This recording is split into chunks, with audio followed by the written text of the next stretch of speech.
Hi అండి, బెల్లం రసం ఎలా తయారు చేయాలో చూపిస్తాను.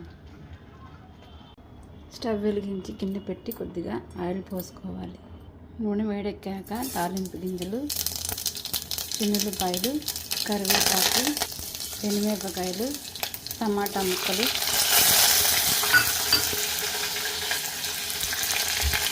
వేసి ఒకసారి బాగా కలుపుకోవాలి. కొద్దిగా పసుపు, రుచికి సరిపడా ఉప్పు వేసి ఒకసారి బాగా కలుపుకొని మూత పెట్టి ఒక 5 నిమిషాలు మగ్గనివ్వాలి. తర్వాత 2 గ్లాసులు నీళ్లు పోసుకోవాలి. తర్వాత సన్నగా తరిగిన ఉల్లిపాయ ముక్కలు కూడా వేయాలి. తర్వాత చింతపండు పేస్ట్ కూడా వేసుకోవాలి. తర్వాత కొద్దిగా బెల్లం కూడా వేయాలి. తర్వాత కొద్దిగా రసం పొడి కూడా వేయాలి. వేసి బాగా కలుపుకొని ఇవి బాగా మరగనివ్వాలి. తాలింపు మాడిపోతుందని త్వరగా నీళ్లు పోసేసానండి, అది వీడియో తీయలేకపోయాను.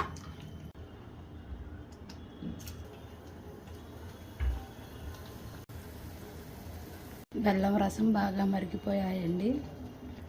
నా వీడియోస్ చూస్తున్నారు కానీ ఒక్కళ్ళు కూడా సబ్స్క్రైబ్ చేసుకోవట్లేదండి. Please like, share and subscribe.